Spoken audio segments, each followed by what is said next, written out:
Un grand bonjour depuis le Caire, mes chères sœurs africaines. Comme j'aurais aimé que cette réunion se tienne ici, au Caire, votre maison, votre pays ou deuxième pays, à côté d'une île, euh, avec les palmiers et sous ce soleil ensoleillé, plein de chaleur, comme nos cœurs et comme nos relations. Malheureusement, le COVID-19, avec tous les défis qu'il présente pour le monde entier, mais spécialement pour la femme africaine, nous empêche d'être ensemble en vérité, mais nous sommes ensemble avec le cœur et avec la tête. On m'a demandé de vous raconter ce qu'ils appellent une histoire de succès. Mon histoire. Je m'appelle Wafa Bassim. Je suis née au Caire il y a 64 ans, donc maintenant je suis en pension. J'étais, oui, je le suis toujours puisque ce qualitatif ne s'en va pas. Je suis diplomate, à présent ambassadeur pensionné et j'ai travaillé pendant 37 ans au ministère des Affaires étrangères égyptien. Est-ce que c'est une histoire de succès? Est-ce que c'était une histoire de défi? Est-ce que c'était une histoire d'efforts continuels tous les jours, avec parfois des moments de glamour, mais avec parfois des moments difficiles, comme nous l'avons toutes dans notre vie. C'était mon rêve depuis très jeune, depuis l'âge de 14-15 ans, c'était mon rêve de devenir diplomate. Et mes parents m'ont bien encouragée. En ce temps-là, c'était, disons, la fin des années 60, où il y avait tous les rêves d'émancipation de la femme, où tous les rêves de liberté et d'indépendance pour nos pays, pour nos sociétés, et l'aspiration à un monde meilleur par nos propres moyens. Donc, j'ai joint la faculté de sciences politiques et relations internationales à l'Université du Caire, qui est une des plus anciennes universités d'Afrique. Elle date de bientôt 130 ans. Presque c'est la même date où a commencé notre service de diplomatie égyptien. Passé les années du collège, bien passées, je prétends avoir été une bonne étudiante. J'ai passé avec la mention très bien et mon français vient du pensionnat de sœurs de religieuses françaises qui étaient en Égypte. Et alors que l'anglais, je l'ai appris un peu plus tard, toujours dans le même pensionnat. Fini le diplôme de sciences politiques et de relations internationales, et comme je n'avais d'autres rêves que la diplomatie et joindre la diplomatie égyptienne, j'ai tout de suite présenté mon nom à un concours national qui accepte dans ces nominations toute personne qui a un BA, donc un diplôme d'études supérieures, au moins 4 années à l'université.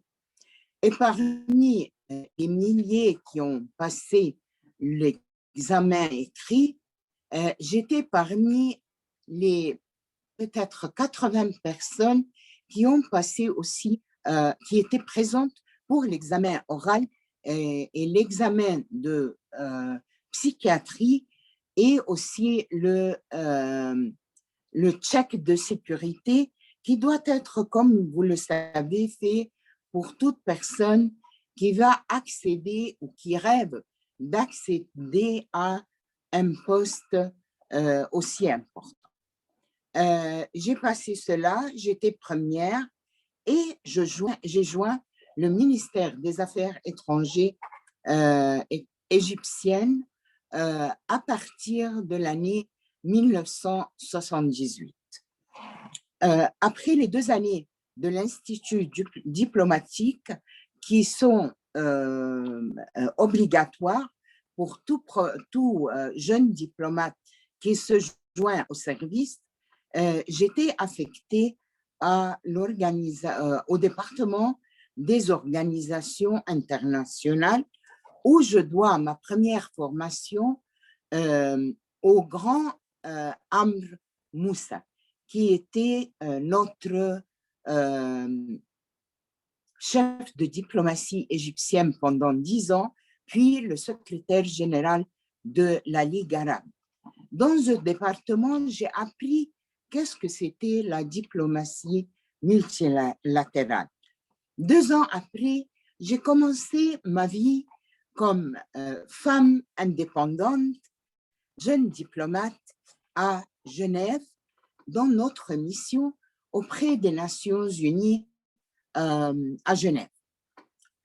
Vous pouvez imaginer cette jeune fille qui n'a jamais quitté le foyer, qui a fait toutes ses études dans son propre pays, qui tout d'un coup est affectée à une mission égyptienne à l'étranger, qui doit vivre dans une société différente, qui doit s'occuper d'elle-même, faire un foyer, établir une maison, mais aussi se prouver elle-même et prouver aux autres qui étaient les uns encourageants, mais les autres qui ne croyaient pas qu'une jeune femme pouvait remplir ses fonctions.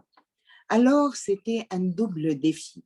Le défi de la vie seule, loin de la maison, loin de ma maman et de ma famille en général, mais aussi comme jeune diplomate qui doit représenter son pays dans les différentes instances et les différentes réunions. À là, j'ai appris beaucoup. J'ai appris comment être pratique, comment être objective, comment parfois séparer les sentiments personnels de l'objectivité professionnelle. J'ai appris à travers mes ambassadeurs qui ont été mes mentors. J'ai appris comment travailler, comment parler, comment adresser les autres délégations, comment lire un document. Mais aussi, j'ai appris à ouvrir ma maison puisque la fonction représentative faisait partie aussi du travail d'un diplomate. Donc, la maison devait être ouverte. Il fallait savoir comment recevoir, comment s'intégrer dans une société faite de différents éléments de plusieurs pays du monde. Ensuite, comme vous le savez, les diplomates, ils vivent une fraction de leur vie à l'étranger, une autre fraction chez eux, à la capitale, dans le ministère. Et là, c'est toujours des expériences différentes, des défis différents. Là, il fallait que les femmes, surtout les femmes diplomates, puissent se trouver une place sous le soleil. Il fallait travailler dur et était venu aussi le moment de fonder une famille. Et je dois à ma famille, mon époux, mes enfants, tout l'appui qu'ils ont pu donner. Et ce n'était pas son sacrifice, puisqu'il fallait parfois renoncer à des postes à l'étranger. Mais comme aussi je crois que le travail à la centrale est un travail tout aussi important, je n'ai pas hésité. Je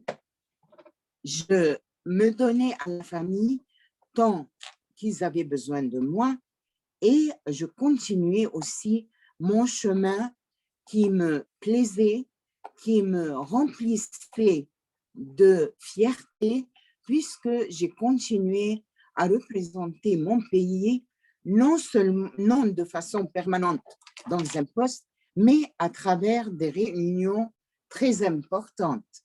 Et là, j'ai participé, par exemple, au grand sommet qui se tenait entre l'Égypte et l'Afrique, l'Europe et l'Afrique, l'Égypte et la Méditerranée, l'Égypte et le monde arabe.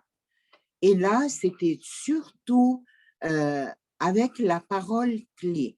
Le nom du jeu dans les années 90 et les débuts des années 2000 était le partenariat.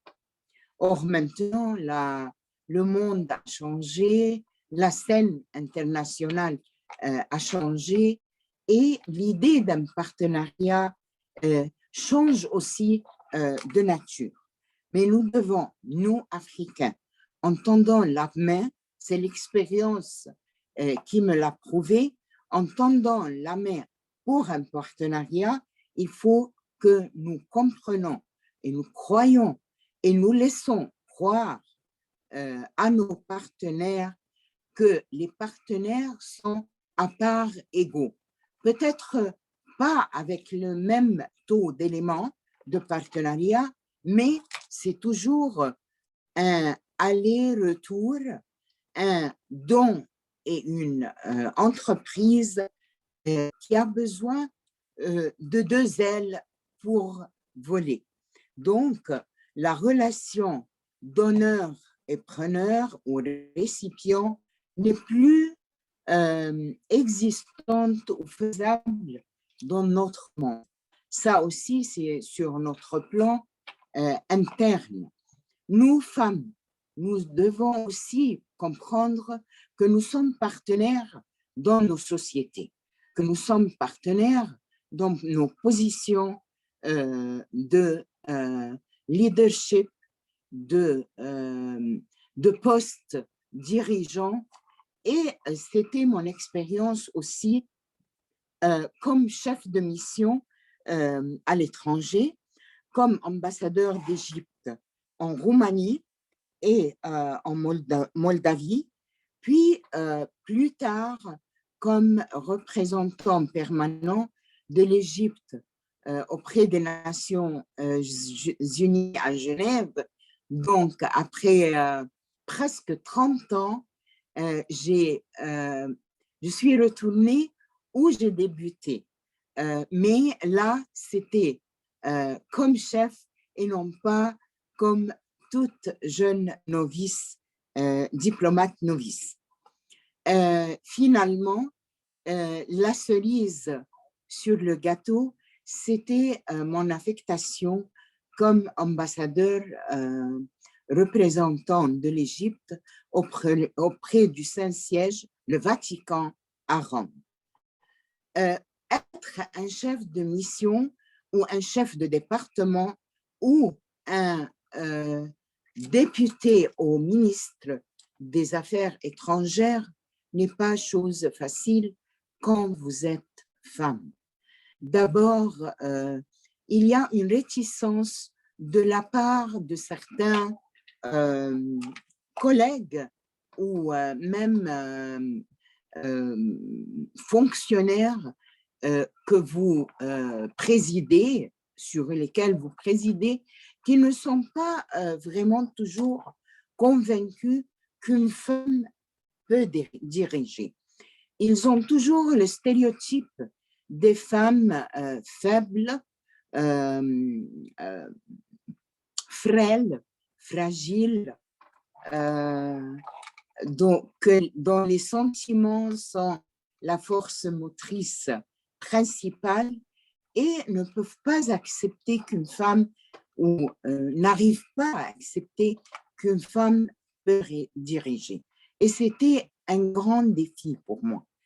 Petit à petit, avec le dialogue, avec les actes, avec les positions qu'on prend tous les jours, vos collègues, vos subalternes et même vos seniors, vos chefs, ils commencent à accepter l'idée que vous pouvez le faire.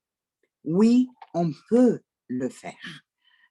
D'autre part aussi, comment convaincre parfois dans des sociétés étrangères plus traditionnelles qu'une femme peut être ambassadeur, une femme peut être un chef de mission, une femme peut négocier, une femme peut convaincre et arriver à la meilleure solution pour son pays et pour les intérêts de son pays, de son continent, de son groupe de non-alignés. Donc, c'était un travail de tous les jours. C'était les efforts de tous les jours et en même temps, en tenant un équilibre avec la famille, les besoins de la famille, que ce soit des besoins sentimentaux, émotionnels ou des besoins pratiques. Je n'aurais jamais pu avoir un succès s'il n'y avait pas l'appui de mon époux, qui lui ne travaille pas dans le gouvernement. Lui est un ingénieur civil qui travaille dans le domaine de l'infrastructure, qui est aussi un domaine très important, non seulement pour l'Égypte, mais aussi pour l'agenda africain. Mes sœurs, mes collègues, mes amis, la femme, aujourd'hui, demain et pour toujours, sera le noyau de la société, que ce soit dans sa famille, que ce soit dans son entourage. C'est sur elle que tombe la tâche de surmonter les défis, de surmonter les obstacles, de trouver des solutions nationales, des solutions qui partent de la société, de notre histoire commune pour les problèmes que nous devons surmonter tous les jours, que ce soit sur le plan personnel, le plan professionnel, au plus haut, quand nous avons une tâche sur le plan national où nous sommes responsables. Les Nations Unies, les organisations internationales, qu'elles soient internationales, universelles ou régionales, nous parlent du développement durable. Ça commence à la maison, à l'école, au lieu de travail, un travail soutenu, un bon usage de nos ressources matérielles et humaines, une bonne gérance de ces ressources-là, quelles qu'elles soient, un encouragement continu à notre entourage pour arriver à notre but. Merci de m'avoir entendu. Merci de me donner cette chance de vous adresser, de vous entendre, parce que je vais vous entendre pendant cette conférence virtuelle dans l'espoir de nous rencontrer, de nous voir en personne très bientôt. Au revoir, mes chères sœurs.